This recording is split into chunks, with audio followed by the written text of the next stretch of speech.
আচ্ছা, আমরা এখন জানবো কেন্দ্রীয় প্রবণতা কাকে বলে। ঠিক আছে, কেন্দ্রীয় প্রবণতা হলো যে উপাত্তগুলো থাকবে সেই উপাত্তগুলো কেন্দ্রীয় মানের দিকে পুঞ্জবিত হওয়ার বা একত্রিত হওয়ার যে প্রবণতা সেটাকে বলে হলো কেন্দ্রীয় প্রবণতা। ঠিক আছে, তো এই ধরনের কেন্দ্রীয় প্রবণতা তিনটা আছে। কেন্দ্রীয় প্রবণতা এটাকে বলে হলো কেন্দ্রীয় প্রবণতার পরিমাপ। ঠিক আছে, তিনটা, একটা হলো গড়, একটা হলো মধ্য, একটা হলো প্রচুরক। ঠিক আছে, প্রচুরক। তো আমরা এই অধ্যায়ে সাধারণত গড় আর মধ্যক নিয়ে আলোচনা করবো, কারণ আমাদের প্রচুরক নিয়ে এই অধ্যায়ে আলোচনা নাই। গড় এবং মধ্যকও নাই, ওখানে আমাদের বইতে বলা আছে, তোমরা পূর্ববর্তী শ্রেণীতে জেনেছো। তো আমরা সেই জিনিসটা আগে গড় এবং মধ্যক কিভাবে নির্ণয় করে সেটা আমরা আজকে দেখবো। ঠিক আছে,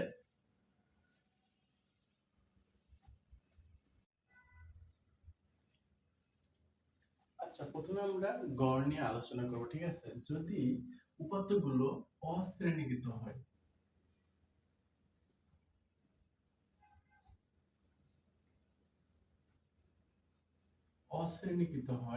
তাহলে গড় নির্ণয় সূত্র, আচ্ছা, গড়কে এক্স তারপর একটা বার, এটা দ্বারা গড়কে প্রকাশ করা হয়। ঠিক আছে, গড়কে এটা দ্বারা প্রকাশ করা হয়।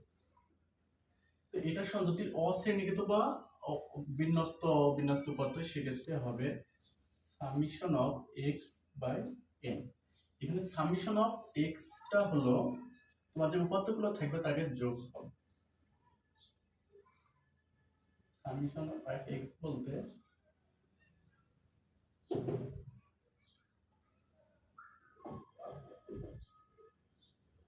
উপাত্তগুলো যোগফল, আর এনটা হলো মোট উপাত্ত সংখ্যা।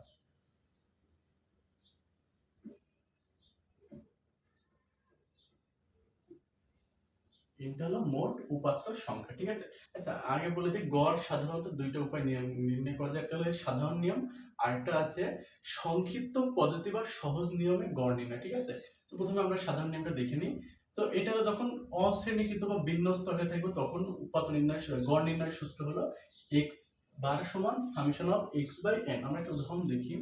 ধরো 2, 3, 5, 7, 9, এরকম অনেক উপাত্ত থাকতে পারে। তো আমরা এগুলো ধরে নিলাম, এখানে বলে এটা গড় নির্ণয় করো। ঠিক আছে, এটা দেখো, এটা কি অশ্রেণীকৃত উপাত্ত। ঠিক আছে, এখানে কোনো শ্রেণী আকারে দেওয়া নাই, সেজন্য আমরা সূত্র লিখবো এক্স বার সমান summation of x by n. Summation x বলতে উপাত্তগুলো কি বলেছে, যোগফল, তো যোগ করে দাও। 2 যোগ, আর নিচে এন বলতে মোট উপাত্ত সংখ্যা। উপাত্ত কয়টা, একটা, দুইটা, তিনটা, চারটা, পাঁচটা। তো এখান থেকে আমাদের যোগফল যেটা আসবে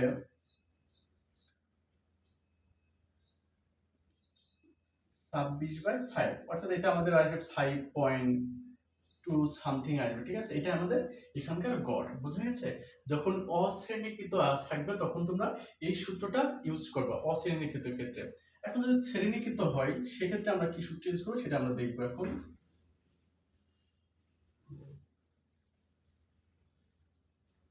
যদি শ্রেণীকৃত হয় সেক্ষেত্রে সূত্রটা হবে এক্স বার সমান summation of f i x i by n. এখানে এফ আই এক্স আই এগুলো কি, এনটা এখানে, এখানে এন হবে হলো মোট গণসংখ্যা। ঠিক আছে, এন আই হবে হলো মোট গণসংখ্যা।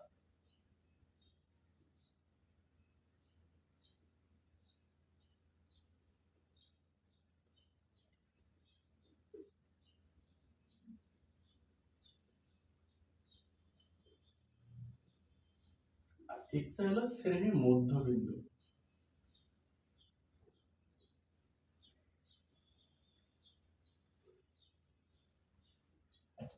যদি শ্রেণীকৃত উপাত্ত হয় সেক্ষেত্রে আমার সূত্রটি হলো এক্স বার সমান summation of f i x i by n.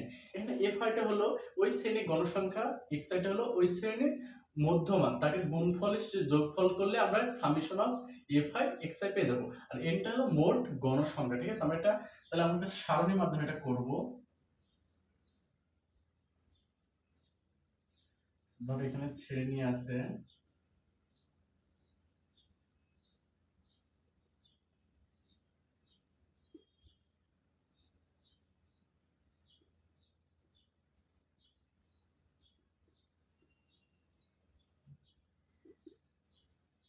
আমরা এখানে চারটা শ্রেণী নিলাম। তারপর আমরা মধ্যবিন্দু নেব, সেটাকে আমরা এক্স আই দ্বারা প্রকাশ করছি। এখন দেখো তো 0 থেকে 10 এই শ্রেণীর মধ্যবিন্দু কি হবে, কিভাবে বের করবা? 0 আর 10 যোগ করো, তাকে 2 দ্বারা ভাগ করবা, অর্থাৎ নিম্ন সীমা এবং উচ্চ সীমা যোগ করে 2 দ্বারা ভাগ করলে মধ্যবিন্দু পেয়ে যাবে, সেটা 5। ঠিক এখানেও নিম্ন সীমা এবং উচ্চ সীমা যোগ করে 2 দ্বারা ভাগ করো, তাহলে 15 পাবা। এখানে তুমি যদি নিম্ন সীমা উচ্চ সীমা যোগ করে 2 দ্বারা ভাগ করো, তাহলে এখানে তুমি পাবা 25 আর এখানে পাবা 35। ঠিক আছে, মধ্যবিন্দু আমরা পেয়ে গেলাম। ধরো গণসংখ্যা দেয়া আছে, এটা ধরো দেয়া আছে 2, এটা 5, এটা 10, এটা 8। এবার আছে fi গুণ আকারে আছে, আমরা কি করব? fi গুণ করব, অর্থাৎ এই যে এই শ্রেণীর গণসংখ্যা এই শ্রেণীর মধ্যমান গুণ করব, গুণ করলে হয় 10। ঠিক তাই একই ভাবে এই শ্রেণীর গণসংখ্যা এই শ্রেণীর মধ্যমান আমরা গুণ করব। ঠিক একই ভাবে এখানে আমরা কি করব? এই শ্রেণীর গণসংখ্যা fi মানে কি, ওই শ্রেণীর গণসংখ্যা এবং ওই শ্রেণীর মধ্যমান গুণ হবে। ঠিক আছে, তো এই শ্রেণীর গণসংখ্যা এবং এই শ্রেণীর মধ্যমান গুণ করলে 250। ঠিক একই ভাবে যদি আমরা এই শ্রেণীর গণসংখ্যা এবং এই শ্রেণীর মধ্যমান গুণ করি, তাহলে আমরা fi পেয়ে যাব। তো সেটা আমরা হবে 280। ঠিক আছে, তো আমরা এখন আমাদের কাজ কি, তোমার যেখানে আছে summation of fi summation of fi কথার অর্থ হলো এই যে fi গুলো পেয়েছে এগুলো যোগফলটাকে বলে summation of fi summation of fi এটা সমান হবে এগুলো যোগফল। আমরা যোগ করি 10 যোগ, সেটা আমরা পেলাম 615। ঠিক আছে, এটা সামেশন অফ fi পেয়েছি। এখন গড় নির্ণয়ের সূত্র আমরা বসাই দেব, সেটা হলো x বার সমান summation of fi by n। তো সামেশন অফ fi এর মান আমরা পেয়েছি 615। এখন n টা কত দেখতে হবে, n টা কি, এই যে মোট এই গণসংখ্যা আছে, গণসংখ্যাগুলোর যোগফল হলো n, সেটা হলো আমাদের 25। ঠিক আছে, তো এটা গড়টা 24 পয়েন্ট সামথিং আসছে। ঠিক আছে, সো এই যে গড়, এটা যদি যখন শ্রেণীকৃত উপাত্ত হবে তখন এই নিয়মে আমরা গড়টা নির্ণয় করব। আমাদের শ্রেণী আমাদের মধ্যমানটা লাগবে x এর দ্বারা ওই শ্রেণীর মধ্যমান, মধ্যমানটা কিভাবে বের করব? নিম্ন সীমা উচ্চ সীমা যোগ করব, যোগ করে 2 দ্বারা ভাগ করলে আমরা মধ্যবিন্দু পেয়ে যাব। ঠিক আছে, তো আমরা প্রত্যেকটা শ্রেণীর মধ্যবিন্দু বের করব, আর ফাইটা হলো ওই শ্রেণীর যে গণসংখ্যা সেটা। ঠিক আছে, তো আমাদের যখন 0 থেকে 10 ছিল সেখানে গণসংখ্যা 2, যখন 10 থেকে 20 তখন 5, যখন 20 থেকে 30 তখন 10, এভাবে গণসংখ্যাগুলো দেয়া আছে। আর fi হলো ওই শ্রেণীর গণসংখ্যা এবং ওই শ্রেণীর মধ্যমানের গুণফল। ঠিক আছে, ওই শ্রেণীর গণসংখ্যা 2, ওই শ্রেণীর মধ্যমান 5, গুণ করলে 10। ওই শ্রেণীর গণসংখ্যা 5, মধ্যমান 15, গুণ করলে হয় 75। ওই শ্রেণীর গণসংখ্যা 10, মধ্যমান 25, গুণ করলে হয় 250। ঠিক আছে, তো এইভাবে আমরা গুণ করব, কিন্তু আমাদের সূত্র আছে কি, সামেশন অফ fi এটার অর্থ হলো আমরা যে fi পেয়েছি সবগুলোকে যদি যোগ করি, তাহলে আমাদের পেয়ে যাবো সামেশন অফ fi। তো আমরা যোগ করে পেয়েছি 615। ঠিক আছে, এখন আমার সূত্র আমরা বসাবো, কারণ আমাদের লাগবে n, এটা ছিল মোট গণসংখ্যা, fi তো শুধু গণসংখ্যা, শ্রেণিক গণসংখ্যা, এগুলো যদি সব যোগ করো তাহলে তুমি n পাবা, সেটা আমরা পেয়েছি n সমান 25। তো আমরা মানগুলো বসিয়ে জাস্ট ভাগ করে ফেলেছি। ঠিক আছে, তাহলে আমাদের সেই গড়টা, কাঙ্ক্ষিত গড়টা চলে এসেছে। তো যদি তোমাকে শ্রেণীকৃত উপাত্তের গড় নির্ণয় করতে হলে তাহলে আশা করছি পারবা। তো আগে বলেছি শ্রেণীকৃত উপাত্তের ক্ষেত্রে গড় নির্ণয়ের আরেকটা পদ্ধতি আছে, যেটাই অধিকাংশ বার তোমাকে পরীক্ষায় চায়, সেটা হলো সংক্ষিপ্ত পদ্ধতি বা সহজ নিয়মে গড়।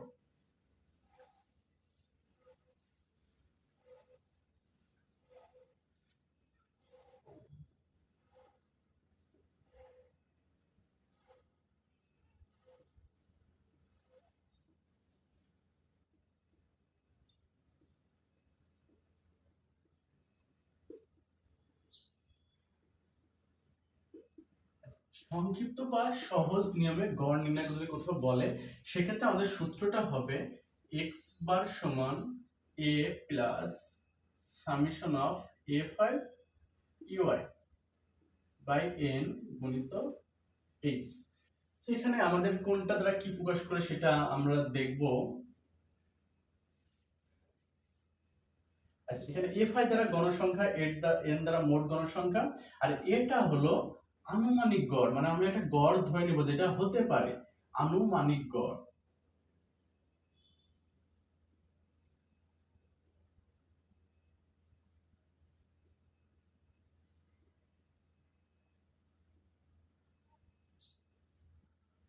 তো আমরা শ্রেণীর মধ্যবিন্দু হতে যে কোনো একটা মানকে ধরে নেব, সেটা গড় হতে পারে, ঠিক আছে। আর ইউআইটা হলো ধাপ বিচ্যুতি। এটা যখন আমরা ম্যাথ করব তখন এই জিনিসটা ভালো বুঝতে পারবো। ধাপ বিচ্যুতি। আর এইচটা হলো শ্রেণী ব্যবধান। শ্রেণী ব্যবধান বলতে শ্রেণীর উচ্চ সীমা এবং নিম্ন সীমার মধ্যে পার্থক্য, সেটা হলো শ্রেণী ব্যবধান, ঠিক আছে। তো এই তো, এটা যদি তোমাকে সংক্ষিপ্ত বা সহজ পদ্ধতিতে গড় নির্ণয় করতে বলে তখন তোমাকে এই সূত্রটা ইউজ করা লাগবে। তাহলে এই সূত্রটা হলো x বার সমান a plus summation of fi ui by n গুণিত h। এটা হলো আনুমানিক গড়। তুমি শ্রেণীর মধ্যবিন্দু থেকে যে কোনো একটা গড়কে আমরা আনুমানিক ধরে নেব, যেটা যে কোনো একটা মানকে আনুমানিক গড় ধরে নেব, যেটা গড় হতে পারে, ঠিক আছে। আর সামেশন অফ fi তো বললাম গণসংখ্যা, ui হলো ধাপ বিচ্যুতি, এটা আমরা দেখব। আর n হলো মোট গণসংখ্যা, আর h হলো শ্রেণী ব্যবধান, অর্থাৎ শ্রেণীর উচ্চ সীমা এবং নিম্ন সীমার যে ব্যবধান সেটাকে শ্রেণী ব্যবধান বলে। সো আমরা যদি একটা সারণী আঁকি, আবার আগেরটাই আমরা দেখব, আগেরটাই আমরা করব। আচ্ছা, এখানে ধরো শ্রেণী দেয়া আছে,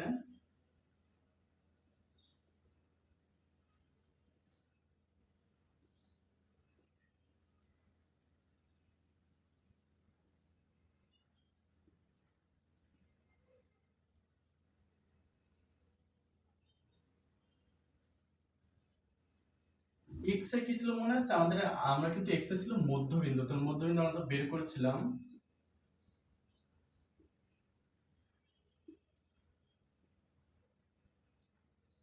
এখানে গণসংখ্যা, সেটা হলো আমাদের ছিল,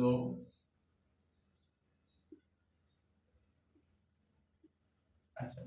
তো এখন আমাদের যে মধ্যবিন্দুগুলো পেয়েছি, এখান থেকে তোমাকে যে কোনো একটাকে আনুমানিক গড় ধরে নিতে হবে। আচ্ছা, আমরা ধরে নিলাম 25 হলো আনুমানিক গড়, ঠিক আছে। 25কে আমরা a ধরে নিলাম। তো যেটাকে আমরা a ধরেছি, এখানে আমরা ধাপ বিচ্যুতি ইউআই দেবো। যেটাকে আমরা a ধরেছি ওই বরাবর ধাপ বিচ্যুতির মান তুমি 0 বসাবো, ঠিক আছে। যেটাকে আমরা a ধরেছি ওই সারণী, ওই তোমার সারণীতে ইউআই এর মান আমরা কি বসাবো? 0 বসাবো। উপরের দিকে তুমি -1 -2 আরো থাকলে -3 -4 এভাবে বসাবো, আর নিচের দিকে +1 2 এভাবে বসাবো, ঠিক আছে। আর অন্যভাবে বের করার দরকার নেই, ঠিক আছে। যেভাবে বলছি এভাবে মনে রাখবা। যেটাকে আমরা a ধরেছি, অর্থাৎ আনুমানিক গড় ধরেছি, ওই সারণীর সোজাসুজি ইউআই এর মান আমরা 0 ধরবো। ধরো উপরের দিকে গেলে -1 -2 -3 এভাবে, আর নিচের দিকে আসলে +1 +2 +3 এভাবে। এরপরে আমাদের কাজ হলো fi আর ui গুণ করা, অর্থাৎ এটা গুণ করা। এটা গুণ করলে হয় -4, এটা গুণ করলে হয় -5, এটা গুণ করলে 0 এর সাথে তুমি যাই গুণ করো 0, আর 1 এর সাথে 8, ঠিক আছে। এই তো আমাদের মনে করো কাজ শেষ। এখন আমাদের সূত্র দেখো, আমাদের এখানে কি FIUI আছে নাকি সামেশন অফ FIUI আছে? এখানে আমাদের সামেশন অফ FIUI আছে। তো এটা দ্বারা কি করবে? সামেশন মানে আগে বলেছি সবগুলো যোগ করো। সামেশন অফ ইউআই এখান থেকে আসলে যোগ করলে আসবে -1, ঠিক আছে। এখন আমরা সূত্র বসাবো। এখন আর তুমি বলতে এইচটা কত? শ্রেণীর নিম্ন সীমা উচ্চ সীমার ব্যবধান 10 থেকে তুমি 0 বাদ দাও তাহলে তুমি 10 পাচ্ছ। এখানে শ্রেণী ব্যবধান হলো 10, ঠিক আছে। সো আমরা ধরো এখানে এই সূত্রে বসাবো মানগুলা। তো এর মান আমরা ধরে নিয়েছি আনুমানিক গড় হলো 25, আর সামেশন অফ এফআই ইউআই মান পেয়েছি -1, আর এনটা হলো মোট গণসংখ্যা, সেটা হলো তোমাদের 25, ঠিক আছে। আর এইচটা হলো শ্রেণী ব্যবধান, সেটা আমরা বললাম উচ্চ সীমা থেকে নিম্ন সীমা বাদ দাও। দেখো 10 থেকে 0 বাদ দিলে তুমি 10 পাচ্ছ, ঠিক আছে। এটা আমাদের শ্রেণী ব্যবধান। তো এখন এখান থেকে ক্যালকুলেশন করে আমরা দেখব 24 পয়েন্ট সামথিং আসছে। আগে কিন্তু আমাদের 24 পয়েন্ট সামথিং আসতো। সহজ পদ্ধতি ব্যবহার করো আর নরমালি ব্যবহার করো, তোমার মান কিন্তু একই আসবে, ঠিক আছে। তো গড় নির্ণয়ের দুইটা পদ্ধতি, একটা হলো সংক্ষিপ্ত বা সহজ পদ্ধতি গড়। তবে আমাদের অধিকাংশ সময় সংক্ষিপ্ত বা এই পদ্ধতিতে গড়টা চাই। তো তোমাকে মাথায় রাখতে হবে ধাপ বিচ্যুতি জিনিসটা, ঠিক আছে। এটা যেটাকে আমরা আনুমানিক গড় ধরবো, সেই বরাবর ধাপ বিচ্যুতি মান 0 হবে। ওখান থেকে উপরের দিকে নেগেটিভ যাবে আর নিচের দিকে পজিটিভ, ঠিক আছে। তারপরে গণসংখ্যা এবং ধাপ বিচ্যুতি গুণ করব, গুণ করে তার সামেশন অর্থাৎ যোগফল বের করে সরাসরি সূত্র বসিয়ে দেবো, আমাদের গড়টা হয়ে যাবে। আশা করছি তোমরা ক্লিয়ার।